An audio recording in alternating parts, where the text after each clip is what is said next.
third kind of skimmer I'd like to talk to you about is actually beneath me right now. And this would be the skimmer that I would install in a pond if I build a pond for you. Pretty much the only skimmer that I'm going to put in there because it meets almost every criteria that I could come up for it. One of them being the thing disappears into the landscape and there's a lot of different ways to hide it.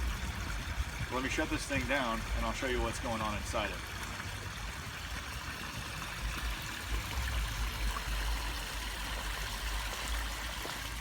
Here's what's going on inside this bad boy. The first thing you're going to notice about it is that the front of this is wide open. There's no weird door to trap the fish inside it. There's no big plastic bar across here to try and hide somehow. Wide open, easy for everything to get up in here. This is your weir. It's a floating weir.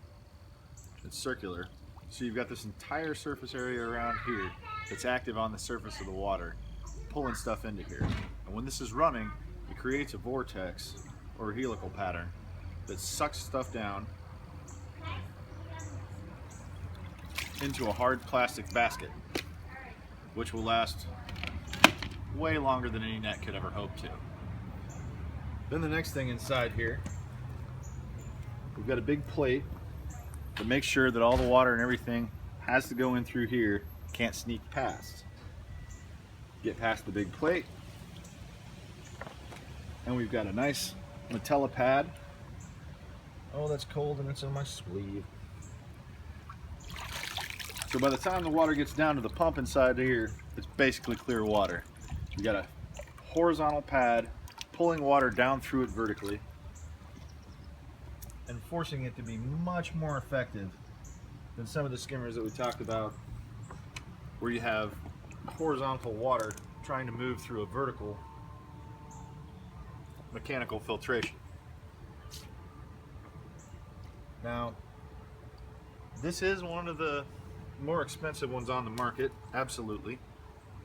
It's still competitive with the higher end box skimmers and does a much better job. So if you've got $450, $500 to spend on a box skimmer, don't spend it on that, spend it on this. It's got a compact size. It's not this huge thing to try to hide.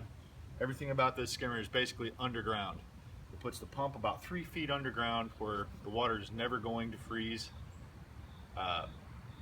It keeps everything out of sight and easy to hide, but still easy to get to if you need to. I'm going to go ahead and kick the pond back on so you can see how this thing works. I think you'll be pretty impressed with it.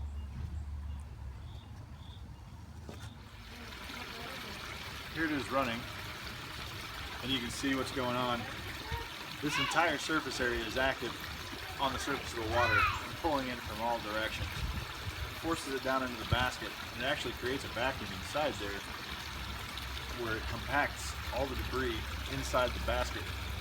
And you can actually, I've seen where these have been clogged completely full of leaves in the fall and still keep running.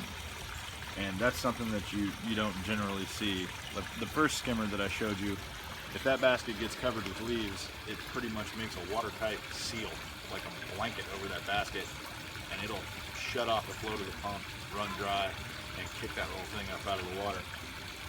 This is going nowhere. This is going to suck until the pump just stops working pretty much. So I hope you've learned a little bit from these tutorials about the skimmers that I've showed you. I hope that it's been informative and that you can make a better decision when the time comes to build your own pond, or I come to build a pond for you. I hope that you've watched these and understand why I use what I use, because I simply want to have the best product that I can for you so that your pond can be as maintenance-free, trouble-free, and efficient as possible. Thanks a lot. I'll see you at the next one.